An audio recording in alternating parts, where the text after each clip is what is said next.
ओम शांति। श्रीमद् भगवद गीता रहस्य क्रमांक 43 द्वितीय खंड द्वितीय अध्याय सांख्य योग भाग सप्तम शीर्षक सकामी कर्मकांडी पुरुष मानक स्वभाव श्लोक 42, 43 और 44।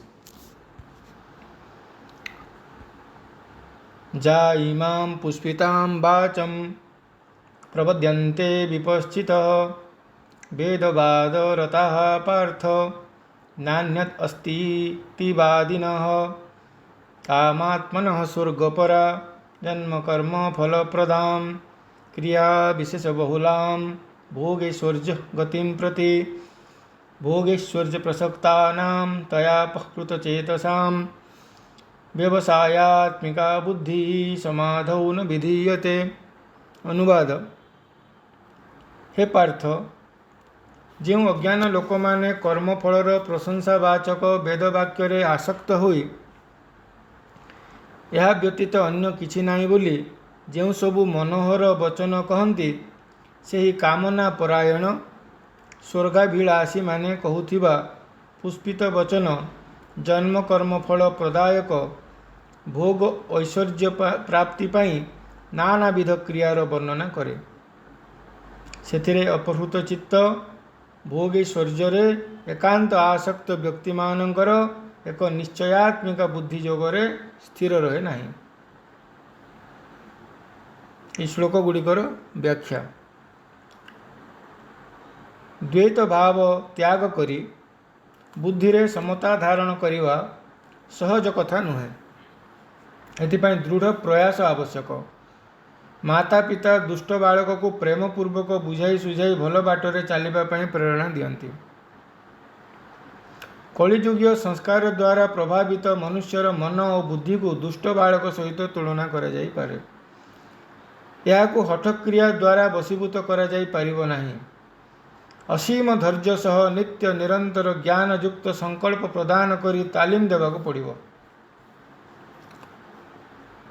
भ्रमरीर अविश्राम भू भू शब्द शुणी शुणी कीट स्वयं भ्रमरी पलटि जाए।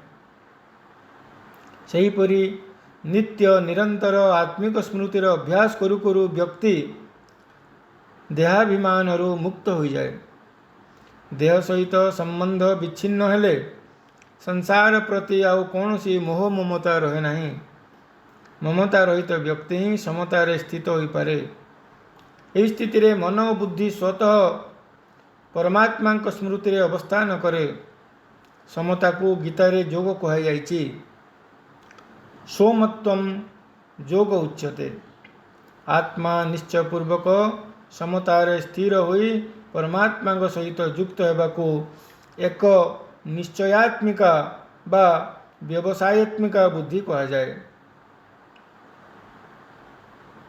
अन्य पक्षरे जो मानक बुद्धि द्वंद्वात्मक अर्थात द्वैत भावयुक्त से माने आत्मा निश्चय हो पारंती नहीं। सेमानक बुद्धि एक परमात्मा सहित युक्त हो पारे नहीं। अनंत कामना और वासनार तरंगरे सेमाने सर्वदा अशांत रहंती। संसारर अनित्य विषय भोगरे सेमाने सुख शांतिर अन्वेषण करती। सेथिपाई सेमाने वैदिक कर्मकांडर मनोहर पुष्पित वचन रे आकर्षित हुअन्ति। संसार रे विषय भोग तथा परलोकर स्वर्गीय सुख भोग पाई सेमाने नाना प्रकार पूजा उपासना जाग यज्ञ जप तप आदि सकाम कर्म रे लिप्त रहन्ति। तेणु सेमानंक बुद्धि एक निश्चयात्मिका होई पारे नहीं। एहीपरि सकामी व्यक्ति एक परमात्मा स्मृति रे युक्त हो पारंती नहीं। तेणु गीता कामना उद्रेककारी वैदिक कर्मकांडर मृदु भर्सना करिছে। परमात्मा प्राप्ति और मुक्ति पाई सांसारिक विषय भोग कामना प्रधान अंतराय। भोग और जोग परस्पर विपरीत। भोग जन्म जन्मांतर मनुष्य को बंधन रे पकाए। जोग सांसारिक बंधन मुक्ति प्रदान करे। तेणु भोग कामना त्याग करी जोग मार्ग रे प्रवृत्त हेबा पई परमात्मा आदेश दैछन्ति। तस्मात् जोगी भवार्जुन वैदिक कर्मकांड मनुष्यर भोग प्रवृत्ति जागृत करे। सेथिरे यह लोकरे सांसारिक विषय भोग और ऐश्वर्य तथा परलोकरे स्वर्गीय भोगविलास प्राप्ति पाई नाना प्रकार जाग यज्ञ व्रत उपासना पूजा आदि वर्णना करा जाइछि। एही लोभनीय कथारे प्रलुब्ध व्यक्ति नाना प्रकार कर्मकांडर विधि अनुसरण करी कर्म बंधन रे पड़ती। सेमाने भावती जे भोग व्यतीत संसार रे अन्य किछि नाही। एहीपरि वेदवादी भोगी मानंकु परमात्मा अविवेकी बोली वर्षना करिसंती। कारण सेमाने कर्मकांडर बुढ़ियाणी जालरे छंदी होई कर्मभ्रष्ट धर्मभ्रष्ट होई पड़ती। भोग ऐश्वर्यर मोहिनी मायारे अंध होई मनीष यज्ञ पशु बलि देवाक मध्य पश्चातपद हुए नाही। वेद वाक्यर दुहाई दे एहीपरि घृणित कार्य को से पुण्य कर्म बोली जुक्ति बाढ़े। भोग प्रवृत्ति रजगुणर लक्षण। रजगुण चित्तरे विक्षेप सृष्टि करे। या द्वारा बुद्धि अनेक विषय रे विचरण करे और एक परमात्मा ठारे स्थिर रही पारे नहीं। व्यवसायात्मिका बुद्धि ही समाधौ न विधीयते। समाधिर अर्थ हेउछि आत्मिक स्थिति रे स्थित रही बुद्धि को परमात्मा सहित युक्त रखिबा। सम्यक अधीयते अस्मिन् आत्मतत्व यथात्म्यम। भौतिक सुख मृगतृष्णा सदृश अलिक या पछरे धावमान व्यक्तिर समाधि संभवपर नुहे। वेद दान हठयोग यज्ञ अध्ययन बा अन्य कौनसी सकाम कर्म द्वारा परमात्मा प्राप्ति संभव हुए नहीं।